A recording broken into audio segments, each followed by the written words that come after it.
Hello and welcome to Silk Singer. Today we will be diving into Forsaken's most juiciest lore before Azure comes out. Without further ado, get your popcorn, get your snacks, get whatever you want to eat during this video. You don't have to eat though, that's fine. Yeah, I'm sorry. But without further ado, let's get started.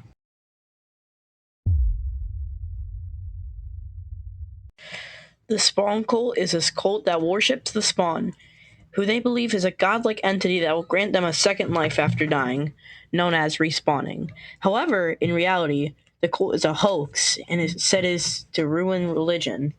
Although the deity itself exists, the Spawn cult's beliefs about it are completely false.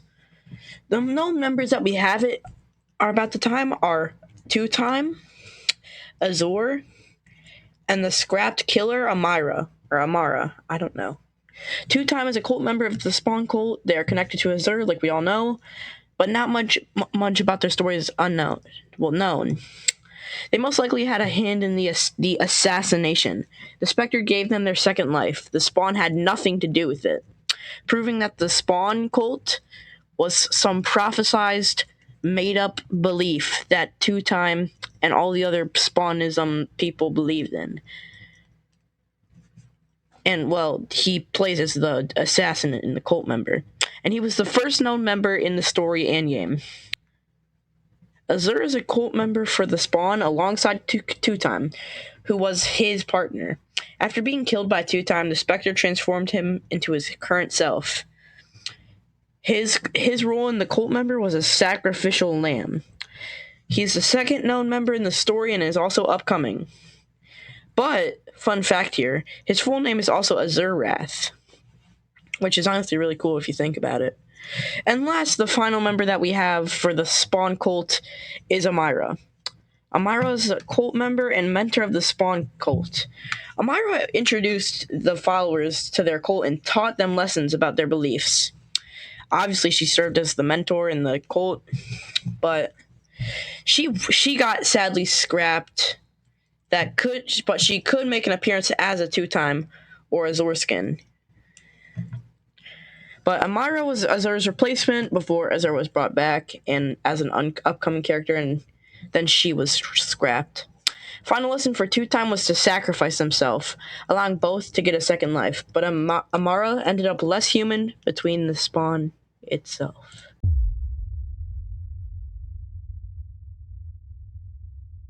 In Forsaken's alternate timeline, the Bacon Empire exists only within the lore, and does not appear in the game itself, besides one map. The ultimate fate of the Empire in the war remains unknown. Nevertheless, the Empire appears in backstories and some survivors and killers.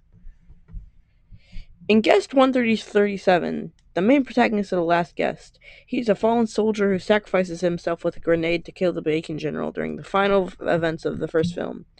Note this is only for the Forsaken timeline, as he was actually not killed. A Bacon Hair, which is unknown but an unconfirmed survivor, briefly teased in a Q&A. For the killers that were involved in the Bacon Empire were our good old boy Slasher. He is a bacon-haired prisoner of war named Jason, captured during the war and subjected to inhumane experiments in Area 51, the same facility featured in the popular Roblox game Survive and Kill the Killers in Area 51. After escaping in a coordinated breakout with the book, believing its mother to urging him to kill. What? Hold on. Sorry, guys. It's a little late in the night. Because I'm trying to rush this today. Not rush, but no. After escaping in a coordinated breakout with Slenderman and Jeff the Killer, he discovered the cursed book, the Nextoloxicon, guided by a mysterious, motherly voice emanating from the book, believing it to be his mother urging him to kill. Guest 1458. A guest killed by bacon terrorists. Now a decaying corpse. He barely resembles his former self. The cause of his transformation into a killer remains unknown. And, well, he is a soon unconfirmed killer. So, yeah, if you guys didn't know that. The General. The Bacon General is one of the Empire's leading figures. He died after Guest 1337 sacrificed himself with a grenade. He is the leader of the Bacon. The Bacon. Oh my god, I can't speak. The Bacon Empire, and he is ambiguous to the canon. The Colonel. I can't speak. The Bacon Colonel holds similar power akin to the General, becoming its main leader after the General's death. Second in command / leader after the General's death. Scrapped Guest 1337 skin. Slasher, presumed. Slasher had participated in the war prior to his capture and imprisonment during Area 51. He was a soldier. The lore is... He is... Who wrote this script? Well, I mean, I did, but... He is friends with Slenderman and Jeff the Killer.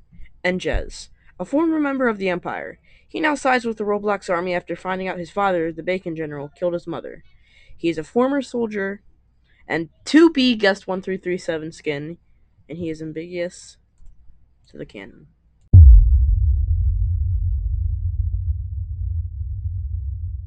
Early life.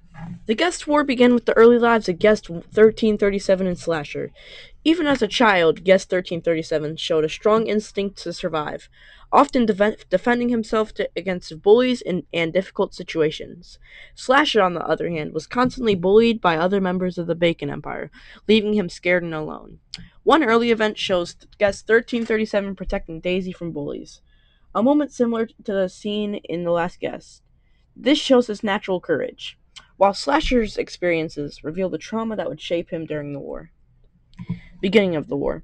When the Bacon Empire officially declared war upon the Roblox military, the conflict became a full-scale fight known as the Guest War, or the Bacon War. Guest 1337 and Slasher ended up on opposite sides, turning childhood rivals into enemies on the battlefield. Leaders and propaganda played a big part in the war. Builderman, a figure supporting the Guest side, appeared on posters in areas like Memory's underground war to encourage civilians and soldiers to fight. The climax. During the war, Guest 1337 and Slasher went through many dangerous events. In one battle, Guest 1337 was badly hurt, possibly knocked down and bleeding, hinting at how close he came to dying and foreshadowing him being possibly forsaken. Slasher was captured and taken to Area 51, where experiments changed him physically and mentally, making him stronger but a haunted soldier. The war's human cost was clear when Guest 1458, a fellow soldier, was killed. And that will be it for today, guys. I just want to say, personally, I made this as like a tribute to getting 50 subscribers because I never thought how much I could grow during YouTube, And honestly, personally, I just want to thank you guys and Miss Got 100, my bro. I want to thank you to everyone who subscribed to me. And, well, we can only grow from here. Anyways, thank you for joining. This is technically my 50 subscriber special. So, yeah. I'll see you all in the next one. Sil is out.